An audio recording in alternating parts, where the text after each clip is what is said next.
If there was ever a formula for becoming a popular fighter, I'd imagine everybody would do it, but there really isn't. What works for some may not work for others, and unlike a lot of other sports, winning doesn't guarantee you a fan base. There's so many dynamics at play, and the fighters we're going to talk about today were top tier in the cage, but largely fans didn't feel strongly about them either way despite it. What's up, everybody? Okay, one of my favorite fights this year is finally happening. Khalil Rountree is gonna fight Alex Pereira for the UFC title. Yes, okay, it's a massive mismatch, and maybe he doesn't deserve a title shot, but it's still going to be a good fight. Now, Khalil is a heavy underdog, okay? But being partnered with DraftKings, we've got you covered.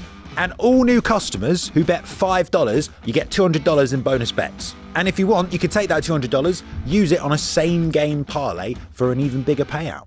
You can combine multiple bets together, including total number of rounds, method of victory, and the more you combine, the more you can win. If sports betting is not yet available in your state, don't worry, they've got DraftKings Daily Fantasy, and there's still plenty of cash prizes to be won. Download the DraftKings Sportsbook app right now. New customers use the code ONPOINT and bet just $5 and you'll get $200 in bonus bets instantly. So that's promo code ONPOINT, only at DraftKings Sportsbook. DraftKings, the crown is yours. I'm Tommy from MMA On Point. A massive thank you to our channel Hall of Famers for supporting this video, and these are 10 great fighters who just could not connect with fans. Number 10, John Dodson. If there's anybody who is proof that fans simply do not care about you if you're a flyweight, it has to be John Dodson. Dude's got 11 career knockouts, which is insane for the smaller weight classes. He won the Ultimate Fighter by knocking out TJ Dillashaw. He put on some great fights, had a fan-friendly style and awe-inducing speed. His first attempt at dethroning DJ was a banger. And he's a bubbly guy. He's charismatic. He's got an awesome nickname, the Magician. So what was the disconnect? By all rights, John Dodson should have been the most popular flyweight in the UFC at his peak during the period between his two title challenges. But that again has to be the problem, the absolute indifference towards 125. Even though people feel strongly about Figgy, Moreno, and Triple C, so maybe Dodson just didn't check the right boxes. But it really seemed like he did. So I'm putting him on the list for the indifference he didn't deserve. Number 9, Benson Henderson. There's a reason unsavory things that happen in MMA and boxing do not reach the level of attention that they would in other sports, and that is because to many, fighting is a seedy business. Nobody expects the athletes to be role models. Doesn't mean there aren't any, of course, and right at the top of the good guys list would be Benson Henderson. You couldn't ask for a more respectful and professional representative of the sport. The guy has been squeaky clean from day one, but as I said, this is not a place that values that too much, and it never really helped with Henderson's popularity, despite being a top-tier talent in his prime. Bindo is tied with the other lightweight greats for the most title defenses in the division, but his reputation for drawn-out decisions, despite everyone acknowledging that he was fantastic, didn't do him any favors either. I personally enjoyed watching him compete, but I do get why a lot of fans just felt indifferent towards him. I can't help but draw parallels to GSP, who was divisive at times, but undoubtedly massively popular. Maybe if Bindo would have stayed at the top a lot longer, he'd have eventually grown on people like St. Pierre. I said I want the easiest fight in the division. I want... Number 8, Ryan Bader. I debated including Ryan Bader on this list. Obviously, you see how that turned out. Yeah. I think you're telling the truth. Yeah, that's what happened. But I had to consider the criteria. The first being, is Ryan Bader a great fighter? And I think he very much clears there. He had a pretty impressive run at the end of his UFC tenure that should have led to a title shot. But then of course he pivoted and became double champ over in Bellator with 8 wins and 6 successful defenses. So I'd say that qualifies Bader for a great label. And now the other criteria, did he connect with fans? Well, no, not ever. People were intrigued by his talent, especially early on, when it was him and Johnny Bones competing for the new top young guy at 205. But beyond that, I think his fighting style and demeanor didn't really lend to him making a ton of fans. Which isn't to say he didn't have good moments. That Latifi KO was nasty. His run in Bellator had some impressive stops, but you never got the sense that Bader was a fan favorite in either organization. I mean, he was booed relentlessly in a few of his Bellator fights, but that was more from fans being bored by his domination than hatred for the guy. He did have a lot of the pieces pieces that would make a fighter have some sort of fan base, but it doesn't catch on for everyone, and it never seemed to for Ryan. Number 7, Carla Esparza. I found it so odd how Carla Esparza just kind of snuck up on her second title reign. Her first, of course, came through winning Tough 20, the season that kicked off the pretty popular strawweight division, getting an RNC on the pretty popular Rose Namajunas to earn the gold before being mauled by Joanna Tiger in her first defense. Despite having a whole reality show for people to get to know her and that initial title run, fans didn't seem to feel either way about Esparza, so much so that she somehow quietly put together a crazy run of victories after kind of lingering around the division for 4 years. It was like before we even realized what had happened, Carla had beat Alexa Grasso, Marina Rodriguez, and finished Yan Xiaonan to earn her shot at Rose. Now, that ended up being one of the worst fights ever, but because of Esparza's wrestling-heavy style that fans weren't expecting to be exciting, most of the controversy for that one fell on Namajunas and her confusing game plan. You cannot say that Carla's not a great strawweight. She's got the gold to prove it, but of every champion the division has had, she's certainly the one fans seemed the most indifferent to. Number 6, Jake Shields. The really very stellar resume of Jake Shields is almost never talked about these days, and there's a couple reasons. We'll get to the other one in a second. Jake's run from 2006 to 2010 saw him go on a 14-fight win streak, earning gold in Elite XC and then Strikeforce, all while beating guys like Yushin Okami, Carlos Condit, Paul Daly, Robbie Lawler, Martin Kampman, and Dan Henderson. When he had that fight with GSP, he was legitimately one of the best fighters in the world, and there were questions about how St. Pierre would fare against the greatness of Shields. But he was pretty boring, both in the cage as a masterful jiu-jitsu practitioner and on the microphone, where he was largely just some guy. Like when you go hang out with a friend and one of his buddies is there that you don't know, and he just kind of exists and doesn't really talk to you, so afterwards you're like, yeah, he seemed okay. He was just there. That was Jake Shields. Even being in a faction that was comprised of 50% Diaz brothers somehow didn't ingratiate him with fans. Now, Shields has found quite the audience in recent years on social media, but it's largely unrelated to his fighting. He probably has followers who aren't even aware of his previous career, so that doesn't really count towards disqualifying him from the list. Number 5, Gegard Mousasi. Acknowledging that someone is great is not the same thing as being a fan of them, but for Mousasi especially, it seemed like him being a great fighter was almost his entire identity to fans. Spending much of his career outside the UFC, for the slightly more hardcore fans of the era, knowing that Mousasi was one of the best fighters in the world was like bonus cool points. To show your more casual friends you're an expert. Dream champion, Strikeforce champion, got a main event to kick off his UFC run, came into the promotion having lost a single fight in the last 7 years. 17 finishes during that time period. Now, yes, Gegard wasn't much of a talker, or I should say yeller. He was still very biting and clever, like that time he slammed Bisping on UFC Tonight. The best fighter does always win. Correct, Amanda. It happened with you and Luke Rockhold. It was around the time of that clip that he'd been running through top contenders on his way to a shot at gold, but he left the promotion instead, just like Ryan Bader. Pertinent to this list, on his way out the door, he was venting his frustrations at fans seeming indifferent to his career despite his success. The UFC didn't really miss a beat in his absence, though. It wasn't anywhere near as controversial as it would have been if he was more popular. His Bellator run saw 2 middleweight title reigns, and again, as much as fans seem to care, is acknowledging that he's a great fighter. But for whatever reason, that's never translated into fans caring either way about his success. Number 4, Renan Barao. Now, perhaps it didn't help that Barao came to power in the absence of the great Dominic Cruz, whose shadow loomed large over the bantamweight division and Renan's reign as champion. But there was definitely a disconnect, because I remember Dana White trying to sell fans on Renan's greatness. Funny enough, a bit in the way that he's done recently with John Jones. John Jones, pound for pound best in the world. And I remember thinking back then that Barao must really not be connecting with fans, despite being dominant and despite winning in exciting fashion. The numbers don't lie either. His pay-per-view sales on cards he headlined were abysmal. He also only fought in Brazil a single time during his WEC UFC run before that second Dillashaw fight, so we never really got to see any hometown reactions for him either, which has helped build fighters like Jose Aldo, despite having the same language barrier to English-speaking fans as Renan. The UFC did throw Barao under the bus for his weight miss. This is very disappointing and very embarrassing, not just for you, but for the UFC. But I don't think it turned him into a villain with fans, and his swift descent from the top wasn't particularly notable either to the UFC crowd. He just sort of came and went. A very strange run. Number 3, Raquel Pennington. Now, it is entirely true that Raquel Pennington is currently atop a division that has been in a bit of a limbo limbo in the absence of Amanda Nunes. There are lots of reasons that Rocky should be more popular than she is. She's a pioneer and a longtime veteran going all the way back to 2012, fighting Kim Couture in Casper, Wyoming. She was a member of that inaugural Women's Tough season. She's tough as nails. Too tough for her own good, probably. She threw that first high kick, and I went to go block, and my fingers were open and throw them all backwards the wrong way. All I gotta do is bite down on this mouth guard and get going. She's got solid wins over Jessica Andrade, Misha Tate, and of course this year she won the vacant title by beating Mayra Bueno Silva. Oh, and she's married to Tecia Torres, now Tecia Pennington, a fighter that is largely favorably perceived. But for whatever reason, there's just been more indifference towards Pennington than what she's been able to do would indicate, especially given her longevity. I mean, look how big a deal it was when Bisping won the title after a decade, and everyone was heartbroken when Dustin Poirier came up short. Raquel Pennington's been fighting for 12 years, got into the UFC about as early as a woman could, and finally captured gold this year. But she didn't get anywhere near the reaction other veterans have gotten for finally capturing gold. Number 2, John Fitch. While there was some outrage when John Fitch was cut from the UFC despite being the number 9 ranked welterweight in the world on a one-fight losing streak, it was more in principle than anything, more from the MMA media and really in the weeds hardcore fans. The vast majority of people didn't really care, and that was a testament to how little Fitch connected with the fandom. He was the poster child for the boring wrestler stereotype, which might have made some despise him, but he was really never in a position to be despised. As he rose up the ranks, he wasn't beating a ton of fan favorites but for Diego Sanchez, and his loss to GSP in his one headlining bout was lopsided the other way, and at least it was compelling. The UFC was not eager to push Fitch, which is why it took so long to get his title shot initially. So fans were more checking out when John fought than seething with anger. Ironically enough though, the lack of push kept Fitch from being universally hated, but it also didn't really give him much opportunity to shine or show what he had. Not that his personality is super fan friendly. He wasn't much of a talker during his career, which did him no favors when his style wasn't fun to watch either. The general sentiment about Fitch has always been that he's an incredibly talented fighter that few really care to see be an incredibly talented fighter. Number 1, Demetrious Johnson. Yeah, he is the king of indifferent fan reaction, which isn't to say he had no fans at all, but the level of greatness that Demetrious Johnson achieved in his career should have made him a god among men for fans of this sport. In any other game, a champion so dominant and so incredibly talented would be revered by nearly everyone but fans of his rivals. Not only that, but he's a good guy, has never had issues, and maybe he's not one to cut a promo, but it's not like he's dull, and he was one of the earliest fighters to really take to streaming, so he was accessible. None of that mattered, not in the slightest. It's not entirely obvious why, beyond many fans' disinterest in flyweight, but there are popular 125ers as we pointed out earlier. Interest in Johnson's fights was always far lower than his main event peers, especially compared to other all-time great champions. And it wasn't like he was buried as is sometimes claimed. The UFC put Johnson on 4 different primetime Fox cards, their biggest possible platform, as the headliner. They made an entire season of Tough that revolved around finding his next opponent. None of it helped. And while much was made about Johnson doing himself no favors by turning down that bout with TJ Dillashaw, I'm not entirely sure that would have made much difference with fans. Imagine if any other all-time great champion was suddenly traded to another promotion. The fan outrage would be endless. For Johnson, it was either that people were happy for him or there was indifference. And while he did get a bit more respect from fans during his late career run, that's relative to the fandom that bothers to watch one. Not only is Johnson the greatest fighter on this list, he's also the one that should have connected the most, and because he couldn't be anything but number 1. The kick-ass editor of this video, Luke Taylor, has zero problems connecting with fans though. You can find him on his socials, so go give him a follow and check out his excellent YouTube channel. A huge thank you to our channel Hall of Famers.